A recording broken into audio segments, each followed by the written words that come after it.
Hello, welcome to the reading today. And I feel that this is very much going to be about how we should treat ourselves around the holidays. And I'm going to start with a card that volunteered for me that has spoken very loudly. And I want to read the first part of the card, the first part of the meaning at the beginning, and then the witch wisdom at the end after I've pulled cards on this, because I feel this is a very powerful message for people. This is the medicine woman. It is a number 34 card, which goes to a number 7, which is a spiritual number. Now is the time for self healing through the wisdom of the medicine woman who lives in you. She knows that every illness has an emotional component. Like the raven is connected to the material world and the underworld, so is your surface wound tied to the deep internal realm of emotion. She urges you to kindle the warm, gentle ember of unconditional self-acceptance with the fierce love of Mama Bear, who protects with a tooth and claw of boundaries. Hers is the voice that warns you to get up from the table when love is no longer being served, and to go where you are celebrated, rather than showing up again and again where you are merely tolerated. So I will finish that witch wisdom, what she advises this wise medicine woman at the end. So I want to pull cards with relation to this message of how important you are during this time. Volunteer here. Each evolutionary turn requires you to give up who you think you are. It's a number 11 card. And the 11s have been so strong. We are actually going into, or have been very much involved in, since 11/11/24, November 11th, through this very wide portal that actually is going to be going on through January 11th, 111. So actually, I really think it started on November 1st, 11/1. So, but on that day, on January 11th, is when the nodes change signs, us learning to be more of our own sovereignty and moving away from toxic relationships and toxic patterns that we learned in childhood. Oh, we had 2 more cards. Volunteer. Perfect. Every cycle is a higher opportunity. Are you getting the theme of moving upward and in these evolutionary turns? Can't wait to see what this last one is. You are at the divine Y point. Sometimes you think you're just going in circles, but you're actually learning. So instead of just kind of going in a circle, you're actually going up. So let's see what the cards have to say about this. What do the cards want to give as a message for this? I think we did have, wait. Okay. We're going to take them as they come here. 4 of coins. I think that worry about, do I have enough? Am I prepared?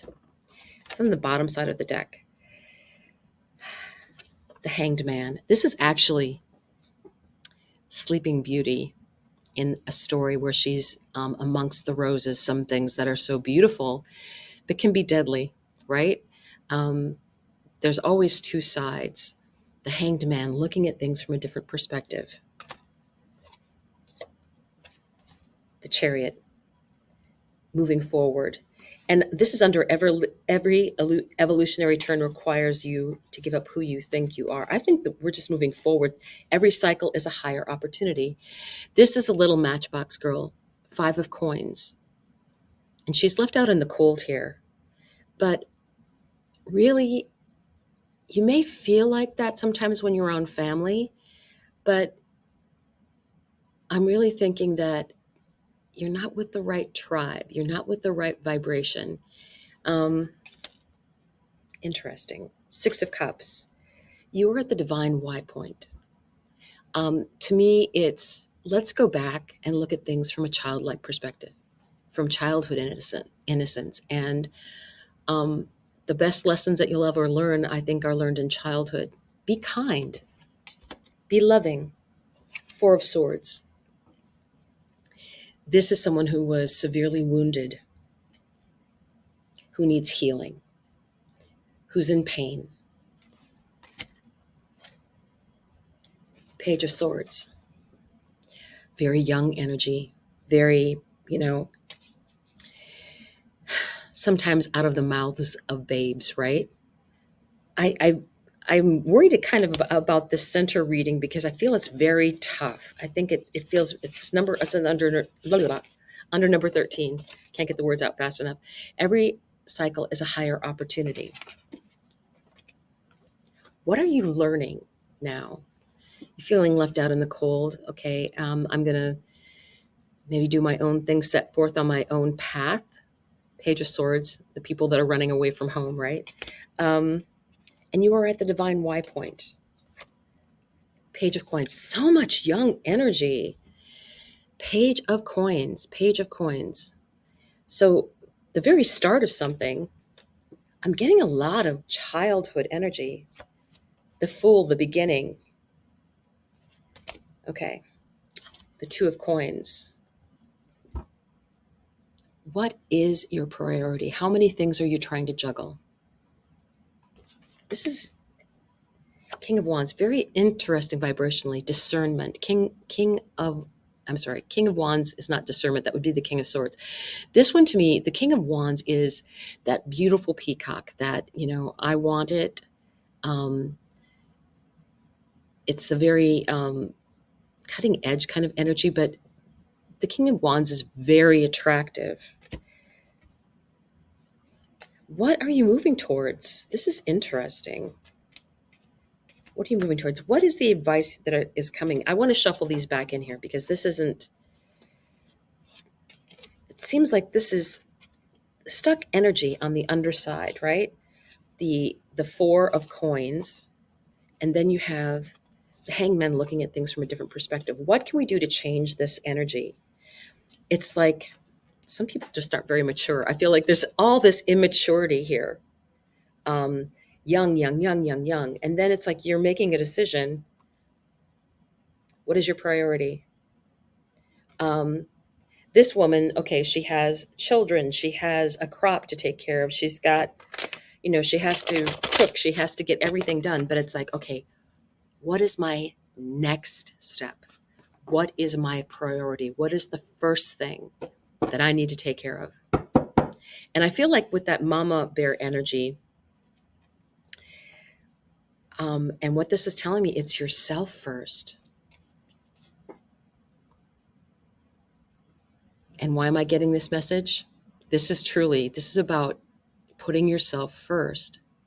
All of this, young energy here and things new starting out.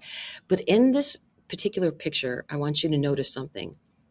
She is the one that's holding it all together. So who does she need to take care of first? Her. Because if she's not there, nothing is going to get done. The children won't be taken care of. And you may think that at first that was a very selfish thing that I just said. Well, she needs to take care of herself. But if she doesn't, the crops don't get picked, the food doesn't get made, the children don't get taken care of, and it's a disaster. She needs to take care of herself. This is what I feel this card is saying. Self-priority is not a bad word. It really isn't. So I want further advice on this because I feel like there's like all this young energy, and that we need to look at things differently. Stuck energy, Four of Coins. What is our best advice for this? What is our advice that the witch is trying to give us today? What is our advice?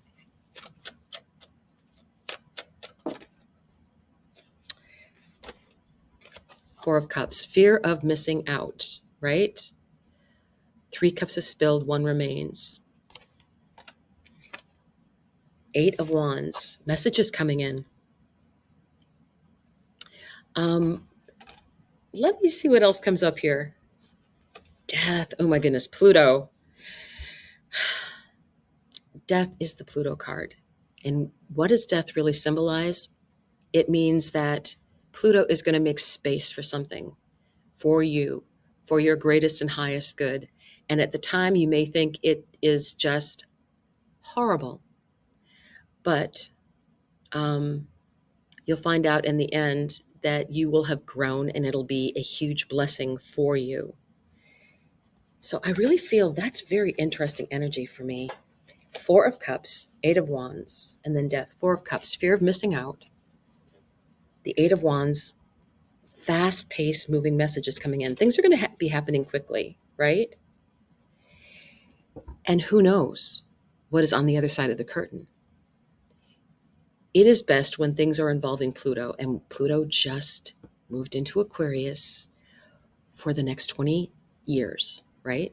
The next 20 years. It leaves in 2044, right? Yeah, 2044. So there's a lot of change that's going to be happening. You probably felt it when it first came in, but you might have also felt it when it came in the other two times as it was kind of introducing itself. Some of this energy that it just kind of blew open the door is going to be changing, and we are going to be getting the energy of um, how it's going to be talking to our personal planets, because sooner or later you'll have Pluto talking to your personal planets in whatever signs they are in. You look at the degrees of where Pluto is at. Right now, Pluto is at 0 degrees. And a really cool thing on December 7th is Pluto and Venus and Ceres, who is that mother energy and the mother bear energy, um, is going to be, they're all going to be conjunct at 0 degrees of Aquarius. Very interesting, independent energy um, of things getting things done. Okay, told me what was over here. Ask wonderfully, receive graciously. Coming soon. Welcome to the ascending age. Yep. You decided to wake up, or else why did you draw me? And last one, you are perfectly imperfect. So the answer to all of this is you need to allow yourself to manifest. You're coming into the ascending age now. You've made the decision to move forward with your life and leave toxic relationships and immature people and become your own person. And you don't have to be perfect at it. It's like, to me, this is always the ancestor saying you're a star, right? I always get that energy from that. Okay. I'm going to finish out with the last half of the medicine woman. A witch knows her first and best healer is her own self. She has come to understand that people show you who they are through their actions, and her job is to believe them the first time. Rather than looking outward, expecting her people or circumstances to change in order for her to feel better, she challenges her own thoughts and beliefs when wounded, tending the hurt with tender ferocity. This kind of self-tending takes time to develop, which is why it's the realm of the crone. If you are struggling with illness or injury, or experiencing disappointment, sadness, hurt, or rejection today, seek out the medicine woman inside of you. She knows how precious you are and will aid you with both love, gentle and fierce. Tend to you. You are extremely important. And I hope that's a message that you take with you. Leave a table where love is no longer being served. I will see you soon. Bye.